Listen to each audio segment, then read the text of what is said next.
Oke, kita mulai ya. Lihat, ini adalah sebuah lingkaran. Mulai dari yang pertama.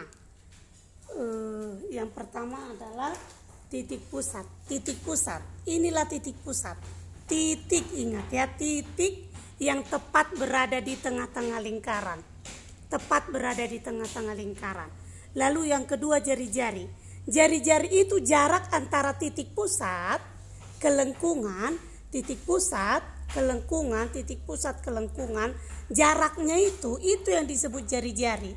Lambangnya R atau jari-jari. Ini semua jari-jari. Kenapa dia jari-jari? Karena dia adalah jarak dari titik pusat ke lengkungan, ke tepi lingkaran. Nah, kalau dua buah jari-jari dihubungkan, digabungkan, dan sehingga memotong dua buah memotong lingkaran ini menjadi sama besar, ini yang disebut diameter. Kalau dari sini sampai ke sini, dari sini sampai ke sini melewati titik pusat, ini yang disebut diameter. Diameter atau disingkat lambangnya D ya. D. Oke, sekarang setelah diameter titik pusat, sekarang masuk ke busur. Busur yang kalian katakan itu sudah benar. Busur itu adalah lengkungan. Ini semua busur ini. Semua lengkungannya ini busur. Busur. Lengkungannya itu.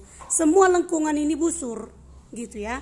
Nah, kalau ada yang ini lengkungannya ini disebut, inilah busur juga. Busur apa? Inilah busur kecilnya. Nih. Yang ini pun busur besarnya lah ini. Ini busur kecil, busur besarnya ini. Semua lingkaran itu disebut busur. Ya, jelas ya. Nah, yang bagian dalam ini, yang bagian dalam, yang Ibu arsir, inilah yang disebut juring. Apa itu juring? Dibatasi dua buah jari-jari. Jari-jari, dan busurnya. Yang daerah yang Ibu arsir inilah yang disebut juring. Itu juringnya. Lalu sekarang masuk kita tembereng. Tembereng itu dibatasi oleh busur dan tali busur.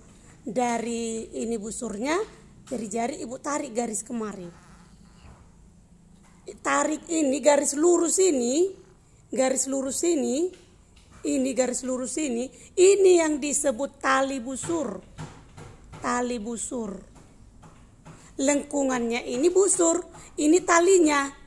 Daerah yang dibatasi oleh busur dan tali busur, inilah yang disebut tembereng. Tembereng daerahnya. Sama dengan busur daerahnya. Ini sama dengan, kalau ini adalah juring, kok busur pula ya. Ini adalah juring. Juring itu daerah yang dibatasi dua jari-jari. Nah, kalau tembereng daerah juga, tapi dibatasi oleh si tali busur dan busur. Ini kan busur juga. Ini tali busur yang ini, garis lurusnya ini. Yang dibatasi keduanya inilah tembereng, daerahnya. Begitu ya, daerahnya. Ibarat kue bolu dipotong dia dari sini, inilah tembereng. Nah, kalau dipotong dia dari tengah-tengah, dari satu lagi tengah berbatasan, berpotongan ke pusat ya, inilah disebut juring. Sampai di situ jelas ya?